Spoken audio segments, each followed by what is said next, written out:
to, right after that, you can get into like, who the Kurdish people are and what their history is, kind of briefly to get people caught up who might not already know.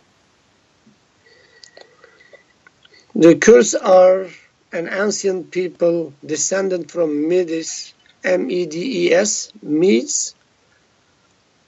Actually, it's also cited in Bible about the Medes and the Babylonians and Assyrians. Some Bible prophecies mentions the Medes that in the future dark ages they will be fighting the evil. So it's pretty much what we are seeing in the Middle East today. Kurdistan, with its population around 50 million, it's over 580,000 kilometers square. Kurdistan is divided between Iran, Iraq, Syria, and Turkey. The half of the Kurdish land and Kurdish population lives in Turkey.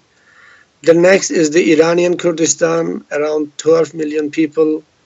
And then Iraqi Kurdistan, around 6 million people. And then the Syrian Kurdistan, around 2.5 million people.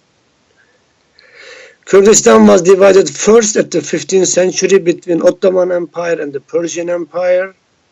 Since then, Kurdistan is divided.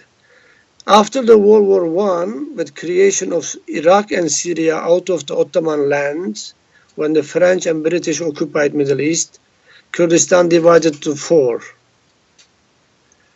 And none of those states recognized Kurds as a separate ethnic people.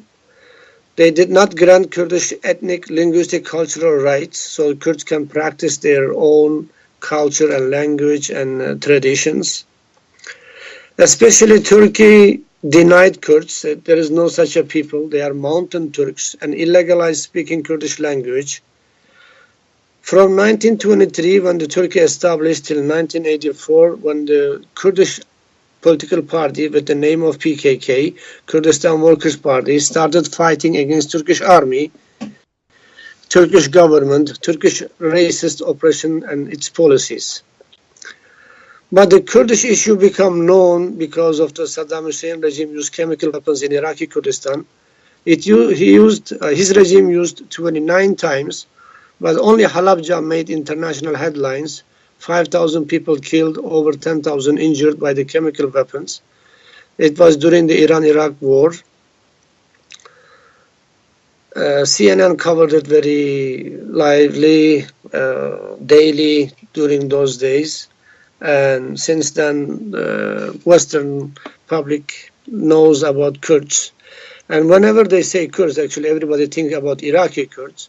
But actually they are not even a quarter of the Kurdish population. And Iraqi Kurds, in their current position, they are not representing the Kurds in general. Iraqi Kurdistan is also recognized by Iraqi constitution. It's a territorial government. And they are doing okay with their economy, with their trying to set up their own administration. This is 20 years old. We're still in process making. Once in a while they talk on declaring independence, but look like the conditions to declare independence is not mature yet. Turkey on the one side, Arab countries on the other, and Iran on the other side, they are all against it. But if Europeans, NATO, USA supports the Iraqi Kurds up to a certain degree, then they will be confident to declare their independence. Yeah. So that kind of brings me to a question I was going to ask later, but you touched on it now. There's Peshmerga in Iraq, and then there's the PKK. What's the difference between those two groups? Peshmerga is the name of the fighters. We called Kurdish freedom fighters Peshmerga. And Peshmerga, because Iraqi Kurdistan was on the international news since 1960, and the Kurds in Turkey, Kurds in Syria, Kurds in Iraq, before let's say 1980, they were calling their fighters Peshmerga too. But then the Kurds in Turkey, the PKK, their fighters they call guerrillas. In Spanish, the partisan fighter. Guerrillas. PKK they do not call their fighters Peshmerga, not to create confusion, not to mix up with the others. So PKK Peshmergas, KDP Peshmergas, PYD Peshmergas. So it become